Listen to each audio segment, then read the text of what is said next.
Hey everyone, I hope you are having a wonderful day so far. I am just dropping this special little clip into all the episodes. So, no matter what episode you're listening to, this is actually pretty current as of July 2024. I wanted to come on here and just say a big thank you to Earworthy because the Life Shift podcast was just named the best overall podcast of the year in the first Earworthy Independent Podcast Awards.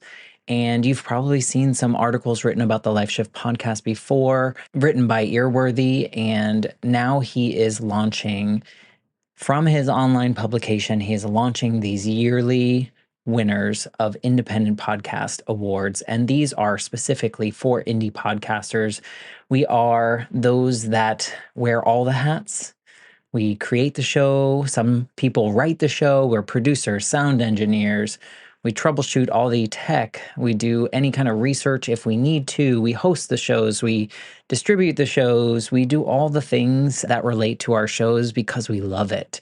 And it's so nice to see my name in a list with some other amazing podcasts like Multispective, which won Best Life Lessons Podcast. Salad with a Side of Fries won Best Health Podcast. Bippity Boppity Business won Best Business Advice Podcast. And there are so many more. And so I just want to come on here and say thank you to Earworthy for not only doing these awards every year and just honoring some of us indie podcasters that sometimes feel like we're just shouting into the void, but we're not. We're just doing what brings us joy, and hopefully through that work it brings other people joy. In my case, for the Life Shift, I hope that each episode finds the ears that needed to hear it the most so that they feel a little less alone in their circumstance.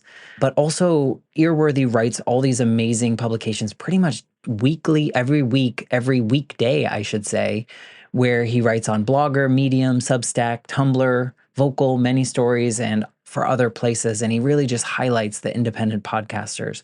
So thank you, Frank, for everything you do with Earworthy and for recognizing all of us in the first Earworthy Independent Podcast Awards. If you'd like to read more, please head to medium.com/EAR-WORTHY. Thanks again and enjoy this episode.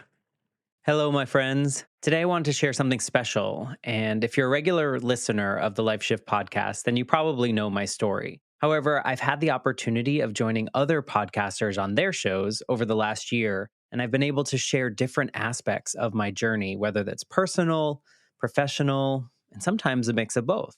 So in late 2022, I had the opportunity to join former Life Shift guest Matt Drinkhahn on his show, The Eternal Optimist. And when I was first asked to be a part of the show, I thought to myself, me? The Eternal Optimist? I'm not sure about that. But then after listening to a few episodes, I realized it's not really about being happy all the time, but rather, The Eternal Optimist is a show for people who see the good in the world, and they want to make a positive difference in the lives of their families and their communities. We had a fun conversation, and I think that listeners of the Life Shift podcast would enjoy listening to Matt's show, and I'm proud to be among the group of people he has chatted with. So, as a special bonus this week, I wanted to share my guest spot on The Eternal Optimist with all of you. And if you like what you hear, I encourage you to head over to your favorite listening platform and follow The Eternal Optimist to listen to Matt's inspiring conversations with so many cool people. In this particular episode, I share my perspective on celebrating wins and learning how to seek out things that make me feel rather than just checking off achievements in my life. And during our conversation, I open up about my childhood trauma and how losing my mom at a young age shaped my perspective on life. As you all know, despite these challenges, I found a way to channel my experiences into something positive, which is the Life Shift podcast, and I share with Matt how that came about. Matt Drinkhahn and I also explore the importance of feeling our emotions and the impact it can have on our lives. And we discuss the societal pressure to perform and achieve, and the importance of finding a balance between celebrating our wins and also acknowledging our struggles. And without further ado, here is my guest spot on the Eternal Optimist podcast.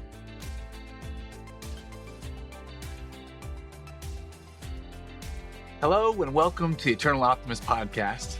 My name is Matt Drinkhahn, and I am an incredibly confident podcast host. And the reason I'm so confident as a podcast host is because I have had a bunch of wins. By the way, the reason I've had so many wins is because I've had a lot of at-bats. Oh, and by the way, the majority of the at-bats I've had in life, in relationships, in sales, in all kinds of business, in parenting, all these wins were preset by failures and challenges and mistakes. So the reason I'm able to come at you confidently today is because I've made an incredible amount of mistakes, and that is how eternal optimists do it. We see things as the glass half full, and we learn from our mistakes to the point that they can become advantages that we can gain from them. So, having shared that today, my friends, before we get started, I want to encourage you. You can connect with me on social media. Follow me on Instagram at Eternal Optimist Podcast, and also on Facebook at the Eternal Optimist Podcast. Today's episode is with a new special friend of mine. His name is Matt Gilhooly. Matt is the host of the Life Shift podcast. Matt, in this conversation, brought to me something I have not been exposed to in my entire life. He brought a perspective that was so different than mine. I really got lost in this conversation and time flew by. And just talking things with Matt, his unique perspective includes that he's never actually celebrated his wins. I had to pull what he might even consider to be a win out of him. He has the angle and the perspective of he is seeking feelings. He seeks to feel the things that are happening. He's not into achievement quite the same way that some of us might be. He's seeking feelings. He's deeply curious about how events change people, and he's seeking to find out about that from them. This stems from an early childhood trauma. When he was 8 years old, his mother was killed in a motorcycle accident. And he shares his life's biggest lessons today on the show from that experience. And also, as his grandmother passed away, he shares the lessons that she taught him in the final days of her life.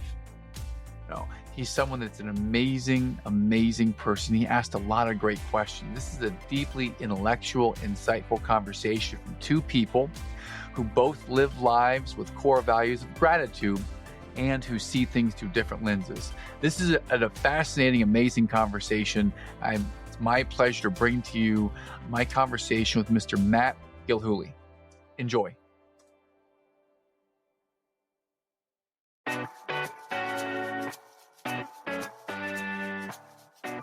Hello, and welcome to the Eternal Optimist Podcast, the show for optimists by optimists. This is the show for people who see the good in the world and want to make a positive difference in the lives of their families and communities. Each week, you'll hear inspiring stories that will get you thinking bigger and playing more offense in life. With your host and high-performance coach, Matt Drinkhahn.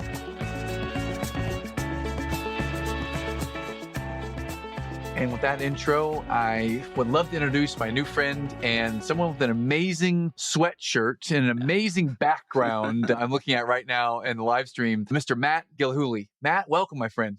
Thank you for having me. It's always interesting to be on this side of the recording. Usually I'm on your side. Yeah, it is fascinating. In fact, we were just recounting all the challenges that podcasters might face. And since we're going to start with challenges, I'd love to just start off with challenge. What might be something challenging or interesting that you've experienced as a podcaster since you've started your podcast? In the way of your podcast name, The Eternal Optimist, this is like a good thing, but also a super big challenge for someone like me. So at one point in this new journey of podcasting, I was about 16 weeks ahead. So I had about 16 recordings ready to go. And so the biggest challenge for me was that I felt so bad telling my guests that, I know we're recording this now in June, but your episode's not coming out until October. That was such a weird burden to have, right? Because you're that's a good thing. You're far ahead. You have everything done. But for me, that was the most stressful part. And I actually paused my recordings because I was panicking. Nobody cared, by the way. Yeah, a lot of the stuff that might be or stress is all stuff in our heads. I can relate to that. What just happened a few minutes ago, the internet basically went down. I couldn't see the guest, couldn't hear him anymore. We're 32 minutes into recording and blank. And here I am talking to this Olympic gold medalist, Laura Wilkinson, is her name. And her episode may or may not have been released yet based on when we get a chance to do it again. But yeah, that was something I kind of got in my own head for a minute there. I was super frustrated about it. And hey, she said to me, Matt, control the controllables. Everything else, take a deep breath. And then she sent me a funny gift through text and take a deep breath. Thank you for sharing your podcast challenge. I'd love to go into a deeper challenge, though, than the simplicities of us running podcasts. And we'll get back to your podcast, the Life Shift podcast, here in a little while. But before we do, I'd love to start as early as you'd like to and care to in your life with something that was hard for you. Then let's move forward as we, share exactly how you got through it and where you've come to today. And I think you kind of tied both ends because the life shift is kind of the result of the challenges that I faced. So when I was 8 years old, my parents were divorced. My mom was going on a trip with her boyfriend, a motorcycle trip across the country. It was their second time going. Little 8-year-old Matt was like, had some weird feeling like, don't go. You shouldn't go. She went anyway, right? Because I was 8. Like, who's going to listen to an 8-year-old? And in that trip, they had a single vehicle accident and they both died on the motorcycle. So that was like really the moment in my life in which, out of my control, everything changed. Tying it to the Life Shift podcast, if you can think back, that was something in my life in which one day everything was a certain way. And then the next day, my life was flipped upside down, kicked around, completely different. And it took a long time to be grateful for that.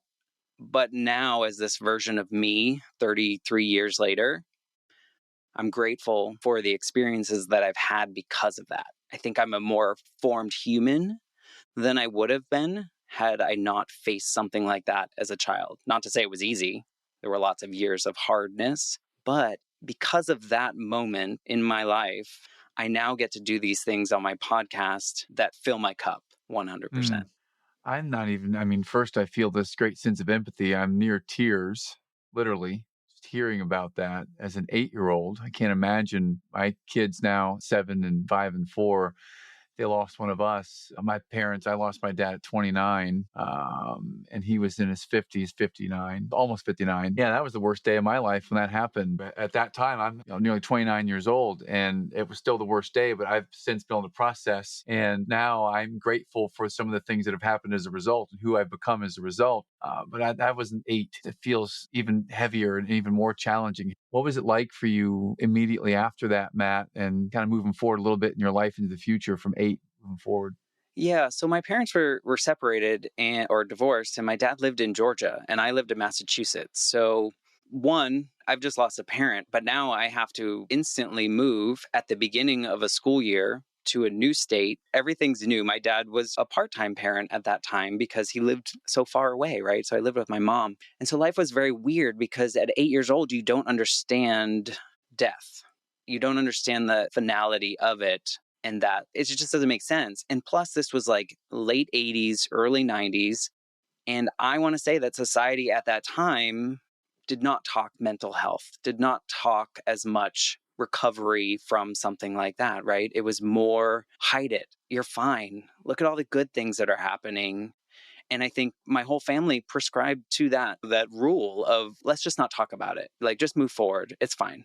And so it took about 8 years for me until I like exploded, basically, in the sense that when I was 16, a writing assignment in high school was the trigger for me to finally start thinking about it, breathing through it, like just acknowledging it, that it was real, it existed. 8 years ago, she died and she's not coming back. 8 years it took, which is crazy to look back on, right? Like that's a long time to not grieve, to not do anything. But I say that because now when I do this podcast and I talk to people about hard moments in their lives, a pivotal moment like my mom dying. And it's so great to talk to people that are actually just sharing and saying it. And then, probably from your podcast, you get these messages behind the scenes saying, thank you for sharing that story, or thank you for just saying it out loud, for saying those things because I didn't know I needed to hear it, but this is how it's helped me. And so I'm grateful for that struggle. It took me like 20 years to fully grieve her. I mean, look what I get out of it. I'm thankful for it. Well, that's an amazing perspective now to be able to have that gratitude for your mother, for the experience that this at the time, worst thing ever. Now, able to be grateful for who you've become and how you can impact others. And that's what we're all about here on our show. It's interesting too, because my dad's mother took over kind of that mother role, and I got really close to her. And so when you told me that, your father died when you were close to 30, my grandmother passed when I was 34. And I sat by her side for the last 5 days of her life and like watched her die, because I knew how to grieve now, because I did it wrong for so long with my mom, that I almost felt like I'm the champion of grief at this moment. And that's like not something to like be proud of, but I was weirdly proud of the fact that I was mature enough to process all the things that I couldn't do as a kid. And so I relate to, I think it's harder to lose someone like, your father at that age than it is in a different way than it is for an 8-year-old to lose their parent, if that makes sense.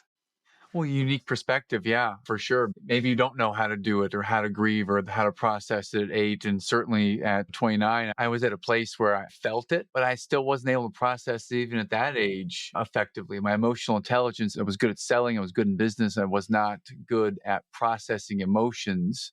And I wasn't even able to give the dad's eulogy at his funeral. I mean, I wasn't even able to speak. I was still trying to grasp how to process it. I was so angry and still upset at that time. Not at him, it's something else, but it was hard to process. And not until I'd say well into my late 30s and early 40s, and I'm 45 now, was I able to really start to process it. It took having children, where before I was this very manly man that feelings, but now literally, if the wind blows in this direction and it's around my kids, I mean, I can start getting emotional at any moment. Life has had a big shift for me as a result of being a family man now. So now I'm able to process it and be grateful for it. So I'd say that the big life shift, pivotal moment for me around having children, that was something that triggered, I've got to be able to move forward, got to be able to learn how to process this. It was a real motivator. And it's changed. Everything's evolved since then in a positive way. Isn't it nice to be a fully formed human with emotions? And before, maybe not having the self-awareness to realize I wasn't fully formed, feeling that I was that. I can be this confident person. I can make all this money. I can do all these things that might show I'm, quote, fully formed. But in the inside, I'm still learning how to process emotion. And how many people out there are older than 18, older than teenage years, that did not learn or still have not learned or not learned how to figure out how to process things? I think we get stuck in this feeling like this performative version of ourselves, right? That society tells us we have to be a certain way and therefore we can't. And I think that's why it took me forever to grieve my mother. I think that's why it took me 30 plus years to get to this space where I can do a podcast about something. She's the reason, like her dying is the reason this podcast exists and is now helping other people, but I wonder what life would have been like at 8 if therapy was a thing. It wasn't just like a school counselor. It wasn't, like actual grief therapy to get a child through this. And this is maybe a little off tangent, but recently when I started the podcast, I had a conversation with another friend of mine whose mother died when he was younger. And in that process, I was looking up stuff, and there's a New York Times article that has a video from somewhere in Europe. I don't remember what country, but there's a grief camp for children. And it sounds so morbid because it's a bunch of these kids coming together for like a summer camp experience, but you're only allowed if you have basically a dead parent. And me watching it as this version of me, I cried through the entire thing because I was like, imagine if there was this space for 8-year-old Matt to go to where everyone understood we were all in the same boat. Like you just feel like you're so alone. You're like the only person that's ever lost a parent when you're not, but there's no space for it. I hope this is a thing. I hope people talk about it. Well, if anything comes from our discussion today, and if someone hears this and they're able to hear that two grown men who maybe claim to be fully formed, the jury's out on that, but two grown men can talk about grief or talk about losing parents or talk about those pivotal moments that are challenging in life, it is okay to talk about it with someone. It is okay to bring it to us and talk about it with someone and help heal, help move through it. Not past it so that you forget it, but past it or through it so that it can serve you to help you form or help you impact others. How does that connect with you? My best advice that I give people is feel however you're feeling, and that's okay. Right? I think we're so conditioned to be like, if it's a sad moment, you have to be sad. You cannot have a good day. Everything's great in your life. Why are you sad? And it's like, because I'm a human, and that's okay. As long as you're not stuck in a particular space, be okay with however you're feeling. And that's always because no one wants to hear advice when someone dies or something bad happens. Like, you don't really want that. So if someone is like looking for an answer, I just tell them that, just feel however you're feeling, and that is okay, and especially men. I mean, we don't talk about it enough. I agree. And this is something my wife says to me. Julie is, I would say, she's a feeler, very high empathy and a pleaser, and very, very aware of the disposition of everybody in the room and wants everyone to be good, be okay. And I'm able to kind of move through things pretty quickly and not feel it. But once she taught me and guided me to a place where I was able to just pause, breathe, and really feel the feelings, it opens up this whole new world that I wasn't even aware existed. I thought that the way that I thought about things was the way that it should be done, that we don't have to feel all of these negative or hard emotions. And in reality, I have the self-defense mechanism I built up that shielded me from feeling it, because that's what I learned growing up. But now feeling the feelings is amazing. I mean, do I want to intentionally feel something that's painful? Nowadays, I don't see that it's bad. I won't label it as that. I label it as the full spectrum of emotions, and I get to feel all of them. And that is this entire joyous living experience. It's like that movie, Disney movie, Inside Out. That's it. That's it. That movie, major breakthrough when I watched that movie in the last year. For adults and for children, I think it's important. I'm happy that in 2022, we're closer, right? I think society is closer to people being able and feeling comfortable to feel however they feel. I am someone that naturally gravitates towards something that's going to make me cry. I don't know. How many men do you talk to that say that? But something about it makes me connect to that human experience. And it all goes back to what you're doing on your podcast. I listen to your episodes and you can hear that you genuinely care about what your guests are saying. And it's the same thing. Like when I watch something sad, I'm like, I'm in it. I feel that emotion. And I didn't for so long that maybe that's why I crave it. But I do gravitate towards that more than comedy. Who doesn't want to laugh? Me. So, interesting thought about feeling the emotion or feeling something that causes you to cry. I feel that there are several episodes that we've had on our show that either I've been in tears or I've been close to tears, that when the episode was done, I actually felt this cathartic moment. I felt good. It felt like some energy, kind of like an endorphin, like I had just got off the Peloton. I felt really good about it. I remember when I was talking to Jason Bronstadt about our kids, or when I was listening to Mitzi Perdue talk about human trafficking in Ukraine. I mean, just these stories are just tearing me up, or they're just causing me to feel in such a way. But every time I can feel the tear welling up, it has been something that has inspired me or given me a feeling at the end that actually I love. Does that connect with you? 100%. And I will say it's what I seek out. I try to find television shows, movies that are going to move me, that are going to make me feel a certain way. And having experience watching my grandmother pass of cancer in a hospice house, what I found interesting to myself is watching films that try to depict those moments. And there are very few movies or TV shows or whatever there may be that accurately show what that experience is like, or at least from my perspective and what I saw. But when I found one, like I was a puddle, but like you said, after the fact, I felt like lighter. I felt that runner's high that you describe, or the Peloton high, whatever that may be. I don't know if they sponsor you. No, they don't have to pay me or sponsor me at all. I love using the Peloton, but this is not sponsored by Peloton. But it is a release.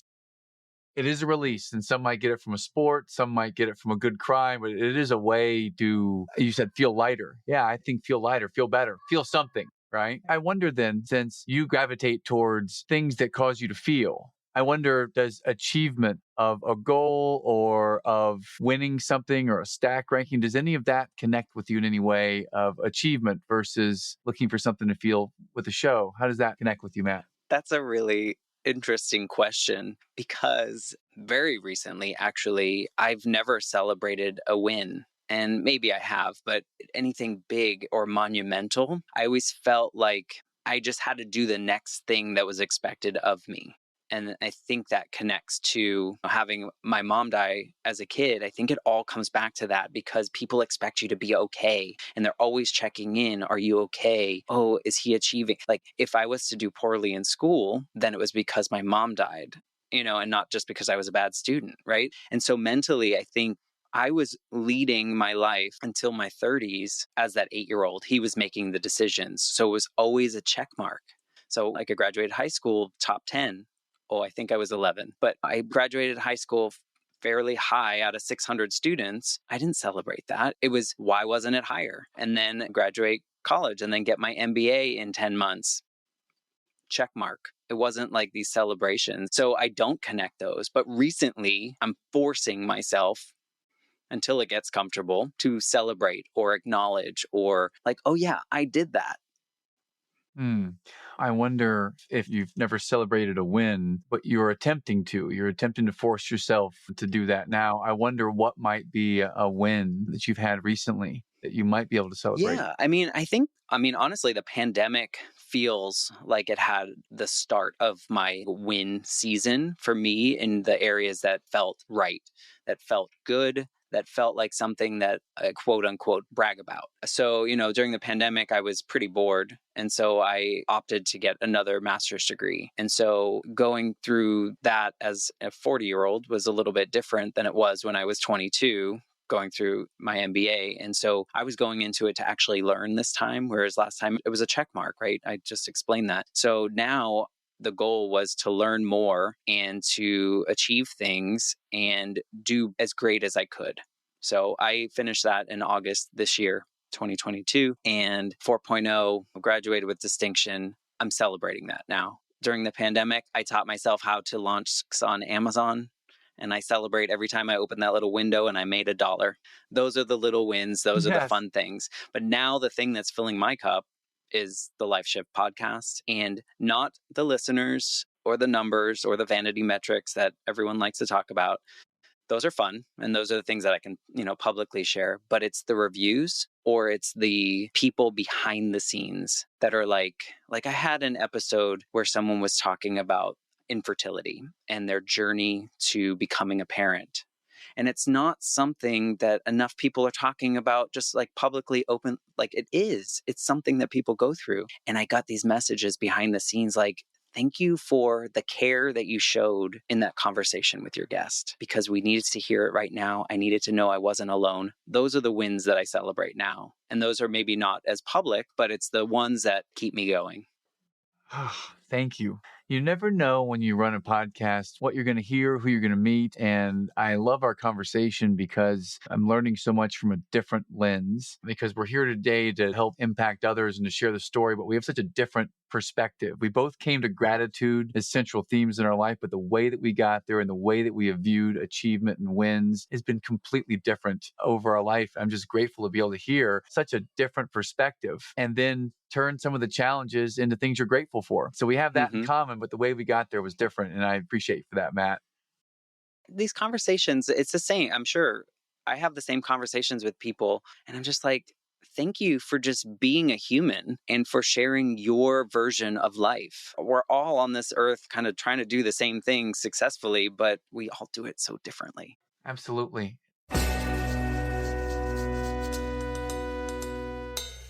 Today's episode of the Eternal Optimist podcast is sponsored by Grit and Resilience.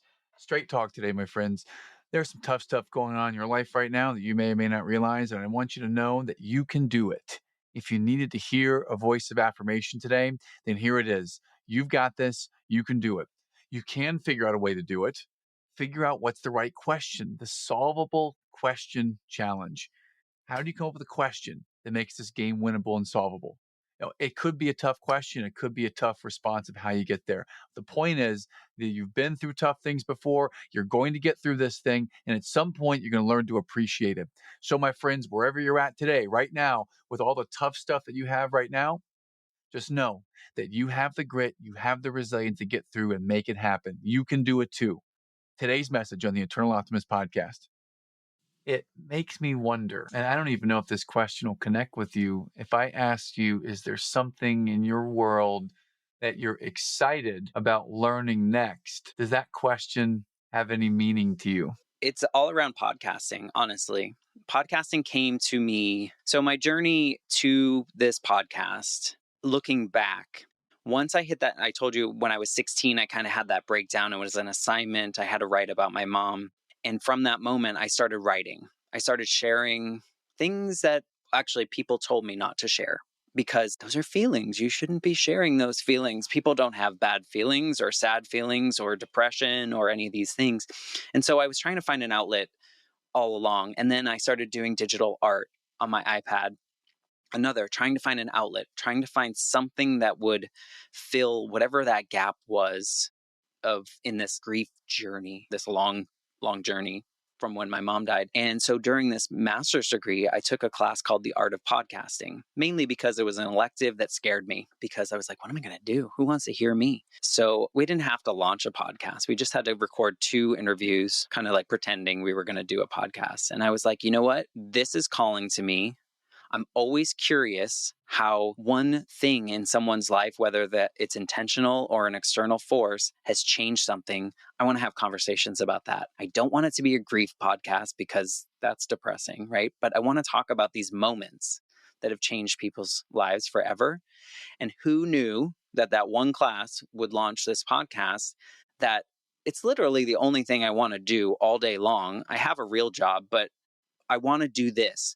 And so to answer your question in a really long way, sorry about that, I want to learn more about the podcasting space. I want to help others feel like this, like how I feel when I'm done recording. I mean, I do everything. So I do the editing and I do the marketing and all that stuff. And I would happily give some of that away if once I get a little bit more money to do that. But I would love to help others feel like I feel behind this microphone. So yes, if you want to teach me, that's fine. So you feel a certain way and you would like to help others feel that way. Yeah. The way you feel when you're sharing a story, when you're helping them share their story to make things okay in the world. That's beautiful. And thank you for sharing that. You said the word curious 2 times in our discussion so far. And I wonder what part curiosity or beginner's mindset or learning, I wonder, has that always been a central theme since you were 16? Or how does that connect with you, curiosity?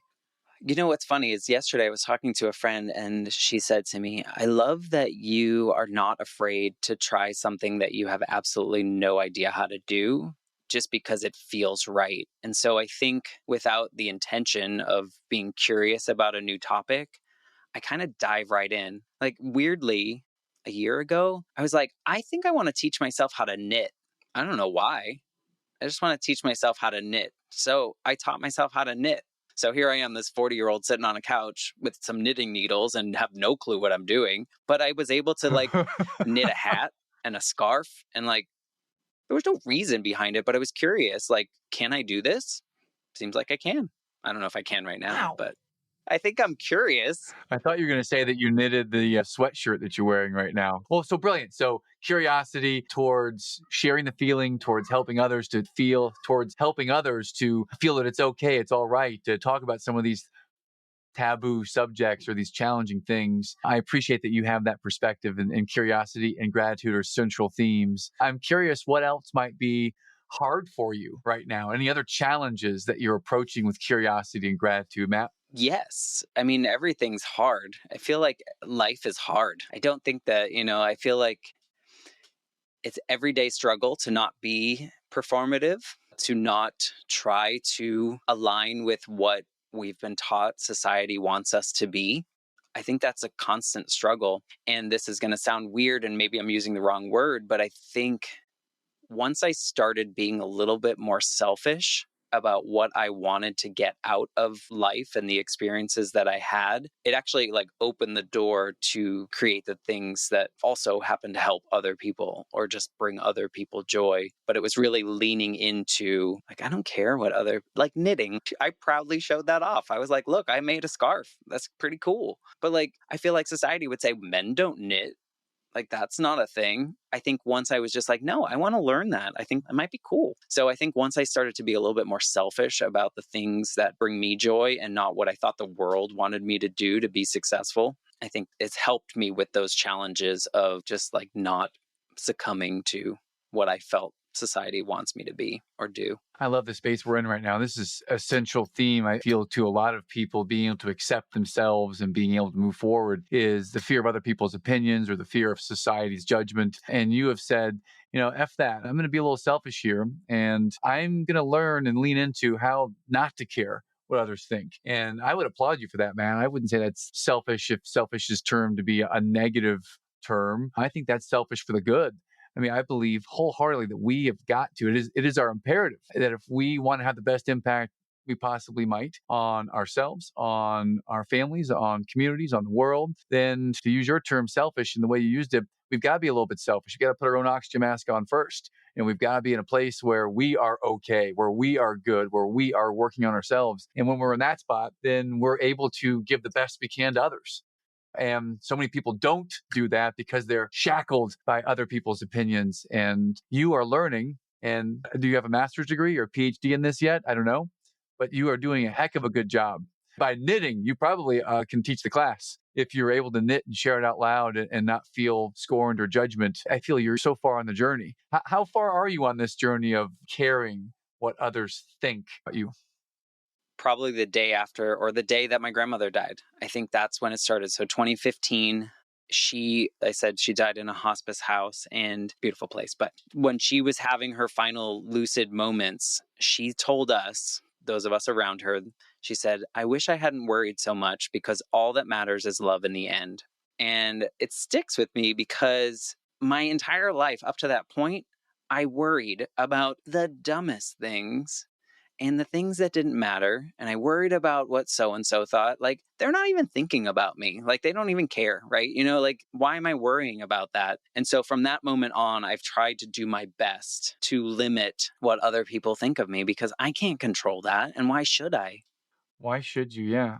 You might have just triggered something. I might go off on a tangent here. I love what you just said. It reminds me when I read, my wife gave me on Christmas 2016, she gave me Tim Ferriss's book, Tools of Titans. And I remember reading that. The very first thing in the entire book, if I recall, was a link to a TED Talk by B.J. Miller. And he led a hospice organization and he'd led over 1,000 people into death gracefully. And many of them, he talked to all of them about this subject of what matters most in your life. And near the end, the overwhelming majority of them said the same things, just like what your grandma said, is that I worried too much. I worked too much. Love is what matters. Relationships, people that are important to me matter. Others' opinions shouldn't have mattered as much. And just to hear you share that, your real life testimony that your grandmother said that to you, that she wished she hadn't worried so much. That is permission to any listener out there who's hearing that, and feeling that there's this incongruency out there, that what society says to do, to think, to feel, how you should act or look or be, and you want to be this glorious you or this amazing individual you. I feel that you have permission, not that you need it from us, but you have permission to be that person. And if you study near the end of lives of old age, then many people will say this, that they worried too much, they worked too much, and this is what really matters. So I think we're onto something here. I feel like we have been conditioned, at least our generation, we were very much conditioned to worry about that, to worry about your status, to worry about, I talk to people on my podcast about this all the time of like, we were just like, you had to graduate high school and then you had to get a job, then you had to get promoted, then you had to get married, then you had to have kids, and then you have, like it was all just like a checklist of things. And so within that checklist, you have to worry, am I doing what I should be doing at this point? I'm 23 now. What should be in my bank account? What should my status in life be? And I think the newer generations are kind of bucking the system a little bit, which is great in multiple ways. In mental health, for sure. In the rules of when someone should start a family. Like, people are waiting till their 30s to start a family, till their 40s to start a family, because they have other they want to travel. They want to, the word selfish. They want to do the things that fill them up before they get to that. And so I think the current generations are more progressive in that sense, and that gives me hope. It does give me hope, but I want to go back to something. You said our generation, and just to clarify for the listeners, when we talk about our generation, Matt and I are born roughly the same time. I'm older than him by a few years. But when you say our generation, what might be a couple of defining characteristics of our generation? And you can be serious with your answer, or you can, go funny in pop culture. But what might be a couple things you might identify with our generation, Well, I think Matt? our generation are like the adapters, right? We've had to kind of go with what the world is telling us to do in the sense of, think of technology, right? Like when you and I were born, we had corded house phones, and then we got like these really cool cordless phones, right? That went 10 feet away from the wall. And then we had this dial-up internet thing that you could do, and like you could send an email and go to like a newsletter That's in your right. print shop. 1995. Right. I remember it. And then all of a sudden, we had like CDs and MP3s and high speed internet and laptops and all this crazy stuff. And I feel like we had the Walkman first, then we had the Discman that could go underwater. And I was like, why can this go in the pool? And I never tried it, but I had one. I wasn't brave enough, but I'm like, where do I need to take this? But, and now we're in like cell phones. So I feel like our generation really experienced life where you played outside until it got dark. And then you had to come back home right when the streetlights came on, and you had your family dinner and everyone sat around the table. And I think, we progressed to where we are now, which there are good things, and there are a lot of things that distract us from maybe what might be great and what's going on. Agreed. I paused for a moment because all of the things that might distract me just got home from school at the exact same moment. Well, so one thing that I would hit on for our generation, we were the generation of, I'd say, the sitcom. We had Growing Pains. TGIF. We had the TGIF. We had Family Matters with Urkel. We had Bob Saget. Yep, Bob Full House. Saget just died, unfortunately. Saved by the Bell. Full House was one. Saved by the Bell, yeah. Slater, yeah. My wife still has a crush. In fact, let's not talk about that anymore. Also, we had we had G.I. Joe and He-Man were like the very big toys at the time when I was growing up. Hot Wheels. Oh yeah, we had the Hot Wheels, Micro Machines, and muscle figures. So we had all those. Then we had Atari, and Nintendo eventually came out too, where you had to wait in line for like the newest release at the store. Yeah. And those things were $30 to $49 each at Toys R Us when they were new. So different generation, but certainly we've learned to adapt. We're the, as Christopher Lochhead would say, a marketing guru that I pay attention to, he would say that we are the digital natives. No, that's the people of this generation, digital natives. We are digital analogs. Meaning that we are used to those corded phones and more face to face and that way. And now everything's digital. Like they would rather nowadays experience something through the phone and through the YouTube or through someone else's experience than no phone, just be there. Yeah. Do you feel though, to that point, do you feel that our generation is unique in the sense that we were forced to adapt, but we easily adapted, and we feel like we belong in both spaces, in which, like, I'm thinking the generation before us, it was harder, right? Because more of their life was spent without. And so now it's like, do you remember programming your grandparents' VCR for them because they didn't know how to use their new remote? That was our job as kids. That's right. Like as teenagers. Well, it was same way it is with my mother today, where my job is to even help her with email or text messaging or using, this new thing called the iPhone. Before, you're right, they grew up in a different era where it was more financially conservative, so to speak, where you didn't have as much, and now kind of feels like they should have everything. At least that's kind of maybe the bubble that I live in or what I see in my experience. So yeah, it is different, but we do have an advantage. And I choose to play that advantage to the best of our ability, because I did grow up with an Atari and a Nintendo. So I was kind of in this place where, video games were coming along. Did you have an Intellivision? Do you remember Intellivision? I never had one, but I'm aware of what it was, yes. Email and cell phones came out when I was in high school and or college, getting out of college, and learning to adapt. If there are people that are our age and our generation that are not adapting, then they're definitely being left behind. And those of us who adapt because we see it as a way to survive and thrive, then kudos to those who are doing that. But I think we have to figure out a way to not only survive, but we figure out a way to thrive. And the only way to do that is to adapt to whatever's here now and coming next. Well, and to your point, to be curious. I I think we are the generation of curiosity because we were kind of forced into it. And now we're like, okay, what's next? We're ready for it. Whereas other generations are either expecting it or they are rejecting it. And we're kind of in this space where we're curious about it. Like, oh, okay, I've seen both ways. I made a note. I'm curious about something you said earlier. When the pandemic began, you mentioned that you had gone back and studied and you got your master's or your next master's degree. And you mentioned coloring books. Mm-hmm. And I'm curious about coloring books because I love to color every morning with the girls at the breakfast table. So I'm wondering if you could share with us, and we'll have all this in the show notes, of course, and the Sure. links to get some of these. But I'm curious what inspired these coloring books, and can you tell us a little bit about them, please? Yeah, for sure. So at the beginning of the pandemic, we were all panicked, right? We didn't know what was happening. So everyone was just in this state of like, I'm locked at home for 2 weeks, right? We were going to be locked up for 2 weeks and then everything was going to be fine. So during those 2 weeks, I was like, people are stressed. People are scared. So I put out a call on Instagram and Facebook, probably just like with friends saying, hey, I'm going to do a pay what you want, but I'm going to take your pet's drawings, like your dog or your cat, and I'm going to put them in a funny cartoon.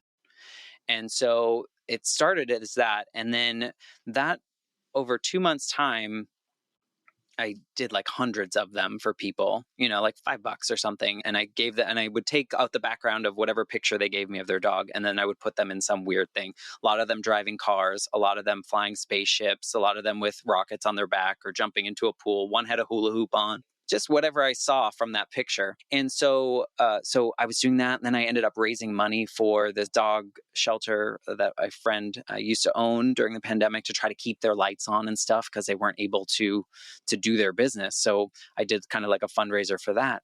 And so then I had all these pictures, right? I had 1 million dogs in cars and 1 million dogs in space and cats in space and those kind of things. So I decided to turn those into coloring book, like pieces of art, basically. And so I drew them and was like, okay, now what do I do with that? And so I taught myself how to use InDesign, and I put all those drawings I was doing them all on my iPad. So that makes it a lot easier. You can make a lot of mistakes when you draw on your iPad. I just learned InDesign and then taught myself how to use the Amazon, I think it's like a digital publishing program that they use. And so I don't have to carry any inventory. It's a print on demand. So if someone orders I think there's 10, 11, I don't know how many there are now, but there's a lot of them. And I put them on Amazon and the rest is history. Awesome. And it's fun. I can't wait to get some today and have my kids coloring, dogs and spaceships. Literally, Yeah. that sounds like one of the most fun things.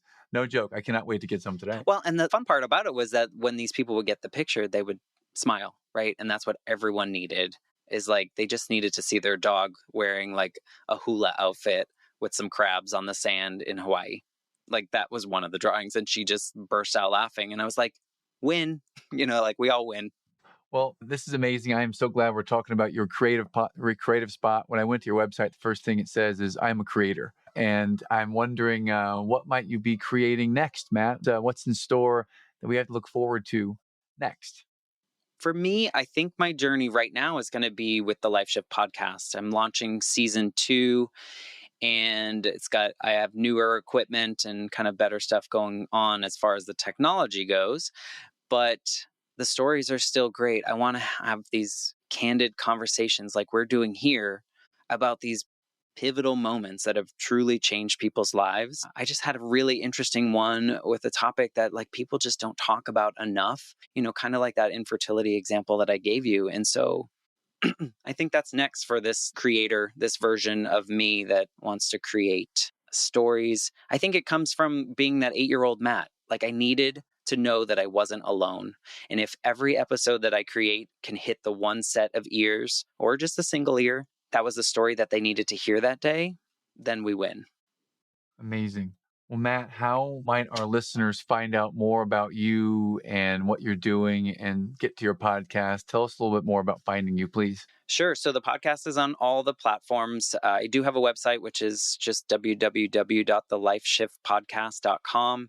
So you can go there. That will just link you to all the places. I know some people like Spotify, some people like Apple. So you get your choices there. That's probably the best place to find out more about the podcast. I am on Instagram, which is just the Life Shift podcast handle. on Instagram. I'm trying Twitter, but don't go there because I haven't done much yet. That's where the creative stuff is going, but I'm also on LinkedIn. So if anyone wants to connect or even wants to come tell their story, or if you have a story that you want to tell, come on over. Would absolutely love to. And man, I genuinely appreciate what we've talked about today. I've lost track of time. I've been so stuck in the moment. And I feel that's the sign of a good conversation, is that I've learned and I feel connected to another human being who with a different lens than I have. And we're both curious. And just thank you. I love you, appreciate you. And just, it's been very meaningful to spend this time with you. So thank you. And look forward to, being on your show and connecting with you. Thanks so much, Matt. Yeah, thank you for having me. I appreciate it. Thanks for listening to the Eternal Optimist podcast. You can check the show notes for information about today's episode. And please share the show with that friend who is wanting to think bigger. We'll see you next time. Thanks for listening to this special bonus episode of The Eternal Optimist here on the LifeShift podcast feed. Be sure to follow Matt Drinkhahn's show, The Eternal Optimist, on your favorite podcast platform and on Instagram at Eternal Optimist Podcast, all one word. And I will put those links in the show notes so that you can connect with Matt and check out what he's doing over on his podcast. Thanks so much, and we will see you next week for a brand new episode.